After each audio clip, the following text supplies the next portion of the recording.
Bonjour à tous. Tout d'abord, ce communiqué émanant de la présidence de la République. Le président de la République, son Excellence, M.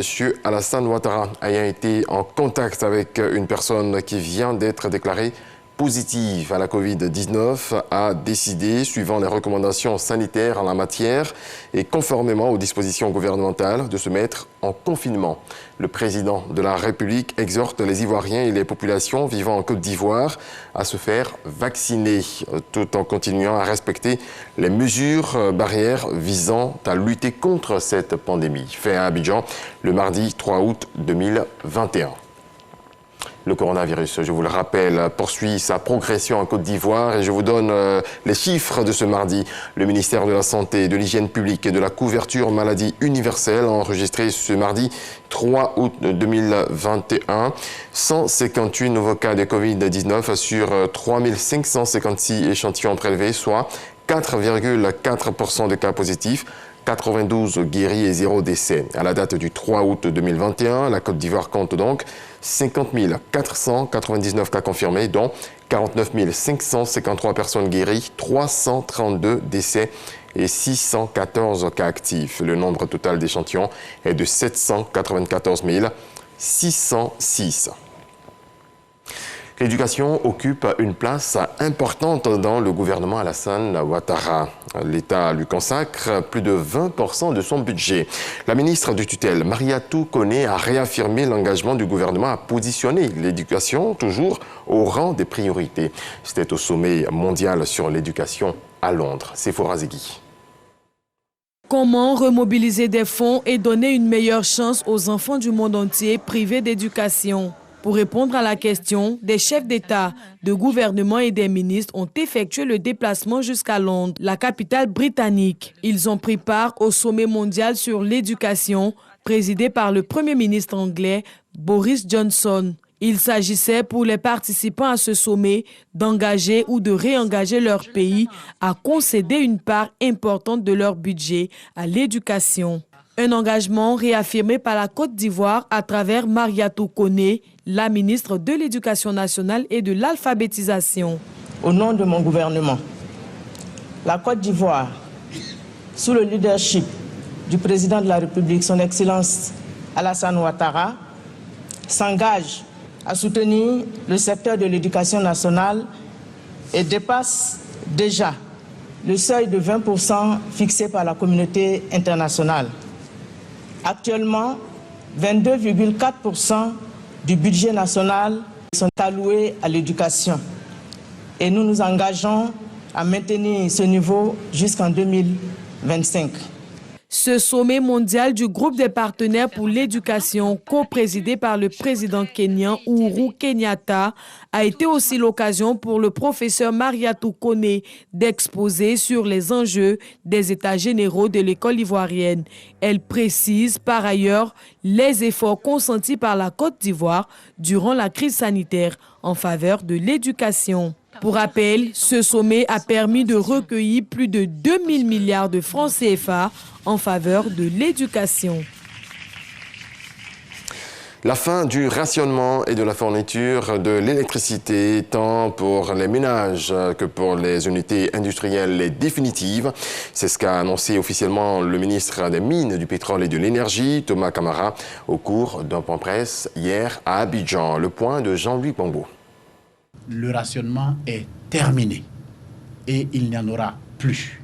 C'est officiel. Le programme de rationnement qui avait été lancé en mai 2021 n'est plus qu'un vieux souvenir pour les populations ivoiriennes. Il s'est étendu sur une période d'1 mois et demi pour les ménages et moins de 3 mois pour les industriels. Nous annoncions une sortie de crise à la mi-juillet, mais depuis le 9 juillet, soit une semaine avant l'échéance prévue, nous avons effectivement résolu le problème. Et donc, depuis cette date, la fourniture de l'électricité se fait sans rationnement aux ménages et aux industriels. Tout en se réjouissant de ce dénouement heureux, le ministre Thomas Camara a annoncé la prise de dispositions pour éviter une autre crise de l'électricité.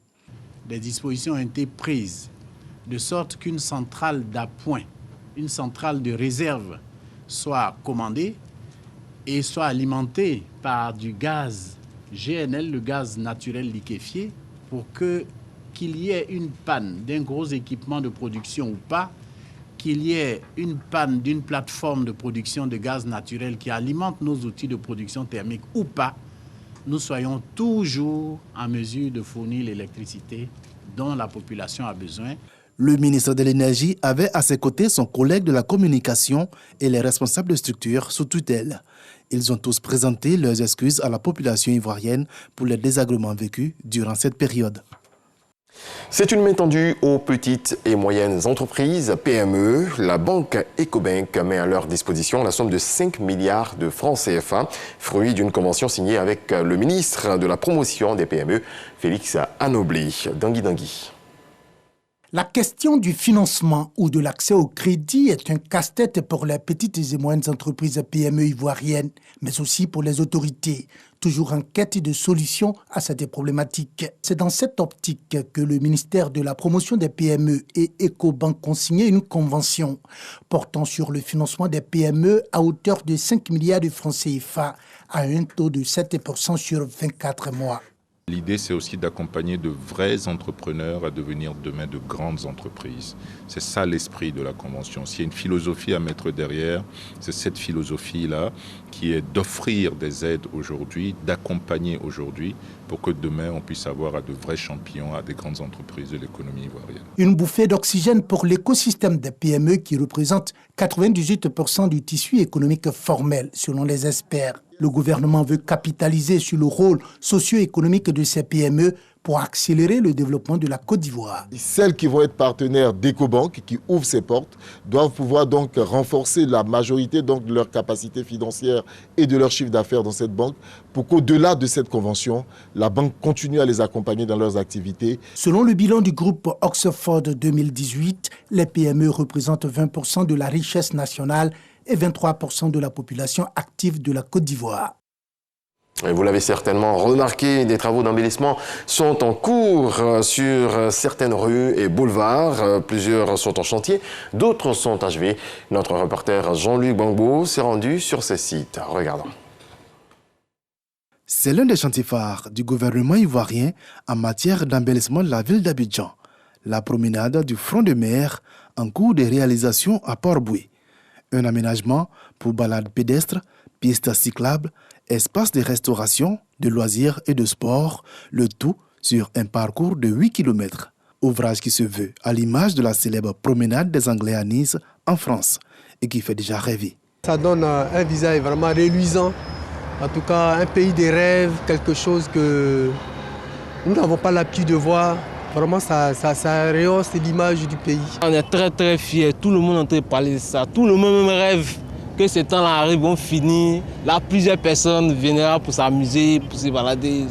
Cet ouvrage qui permettra d'assainir les bordures de mer du quartier de Port-Boué pour un développement rapide du tourisme sur place se présente comme la vitrine de la politique d'embellissement de la ville d'Abidjan et de certaines villes de l'intérieur, entreprises par le ministère de l'Équipement et de l'Entretien routier. Le ministère faisait simplement des routes, mais très souvent, l'ambiance autour de la route n'était pas très agréable. Aujourd'hui, dans tous les projets importants que nous entreprenons, à Abidjan et aussi bien à l'intérieur du pays, nous intégrons toujours un volet embellissement qui prend en compte des passages piétons, qui sont très souvent en pavés colorés, et aussi des plantings de fleurs, tout ça pour donner une autre allure donc, aux différentes villes. Si les populations de Port-Boué sont impatientes de profiter du front de mer, celles du plateau et des Cocody peuvent jouir de la belle vue et du bien-être que leur procure l'embellissement des grandes artères, comme ici, à la place de la République, au boulevard Lagunaire ou encore au boulevard des Martyrs. Demander à tout le monde de ne pas piétiner les gazons, les fleurs, de ne pas les arracher, de ne pas aller pisser dans les fleurs.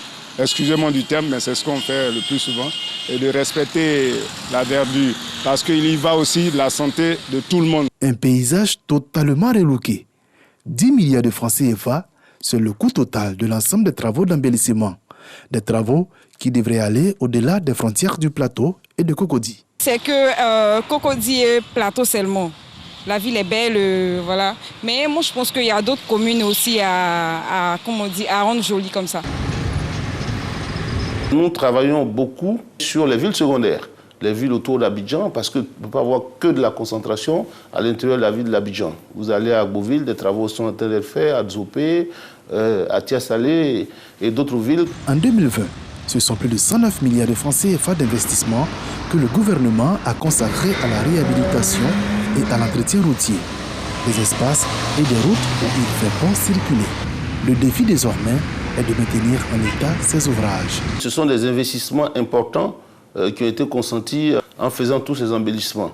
La vision du président, c'est vraiment de laisser des villes accueillantes, des villes belles, des villes qui sont agréables lorsqu'on circule.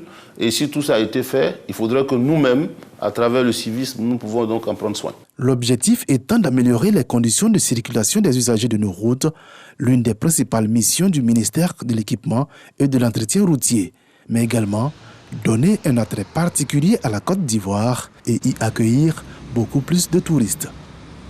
Ce sont des acquis qui doivent être conservés dans la propreté. Et justement, dans cette semaine nationale de la propreté viendra montrer le chemin. Ce mardi, plusieurs communes d'Abidjan ont reçu la visite de la caravane du ministère de la Salubrité.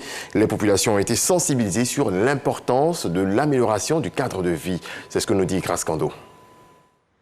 La Côte d'Ivoire s'apprête à vivre le 61e anniversaire de son indépendance. Pour la circonstance, Abidjan fait sa mue. Le ministère de l'Assainissement et de la Salubrité apporte sa touche de beauté. Une caravane de sensibilisation donc dans les communes de Trècheville, Makori et de Port-Boué dans le cadre de la Semaine nationale de la propreté. À cela s'ajoutent des actions de salubrité menées par des ONG volontaires. Être propre, c'est une bonne chose. Si on a une maman, c'est nous qui devons montrer les enfants comment il faut nettoyer. On ne doit pas jeter les choses dans la route. Ça va nous rendre malades. Tant de coronavirus aussi, on ne doit pas pisser partout. On ne doit pas crasser partout. Sinon, vraiment, le côté là, c'est un peu difficile. Sauf qu'après ça, il y a les gens qui ne comprennent pas. Ils pissent partout. Ils moussent partout aussi. Vraiment, si on peut lancer le message là, les gens n'ont qu'à arrêter ça, là, ça va nous faire du bien. Quand le coin est propre, tout le monde est content. Maintenant, ce que nous, on doit faire maintenant, on ne peut pas laisser quelqu'un y jeter un sachet à terre-même. Chacun il doit avoir une poubelle à côté de lui. Comme ici, là, c'est en l'arrêt de bus. Il y a les gens qui viennent et mangent et jettent, mais nous-mêmes, on va occuper de ça. Des messages de sensibilisation également en langue malinké, wobé et baoulé pour expliquer le bien fondé de la propreté. La Semaine nationale de la propreté est à sa 6e édition. Elle se déroule autour du thème « Pour la propreté de mon cadre de vie, je m'engage ». Un festival pour sensibiliser la jeunesse et lutter contre les fléaux qui minent justement cette jeunesse. Dénommé ici, c'est Abidjan Festival. Le concept a été présenté à la presse et aux responsables socio-culturels des communes d'Abidjan. Konaté Moussa, Juliette Ouéa. Ici, c'est Abidjan Festival, se veut la plateforme d'expression culturelle du district d'Abidjan. Il va rassembler sur le site du Canal au Bois à Trècheville les jeunes des 13 communes du district d'Abidjan. Il s'agit d'un festival qui a pour mission de réunir tous les jeunes autour de valeurs, mais surtout de cohésion sociale. Ces jeunes-là viendront pour défendre pour la première fois lors d'un festival les couleurs de leur commune. L'UIC aussi est partenaire de ce festival et c'est à ce titre que nous sommes là pour encourager ce festival qui va permettre à tous les jeunes de nos 13 communes de se rencontrer, d'échanger et de mieux apprécier tout ce qui se fait dans chacune des communes. Concerts géants, gastronomie et sport seront les temps forts de ce festival, avec en toile de fond l'éducation des jeunes. Notre slogan, c'est attirer les jeunes par le divertissement, mais les éduquer dans l'enjaillement, en griffe comme on le dit à Abidjan. Alors il va falloir au cours de ce festival-là s'attendre à la participation de plusieurs ministères qui viendront entretenir les jeunes sur des thématiques telles que l'immigration clandestine, telles que l'incivisme au volant. Avant ce lancement avec la presse, une séance de travail avec les responsables socio-culturels des communes a permis d'élaborer la feuille de route de la mobilisation avant le rendez-vous du 20 août prochain. Dans le reste de l'actualité, la Grèce est frappée par une troisième vague de chaleur en un mois avec des températures qui grimpent cette semaine jusqu'à 45 degrés dans certaines régions du pays. Les autorités parlent de la pire canicule qu'a connue le pays depuis 30 ans maintenant. Voilà, c'est la fin de ce point de l'actualité. Je vous souhaite de passer une très belle journée.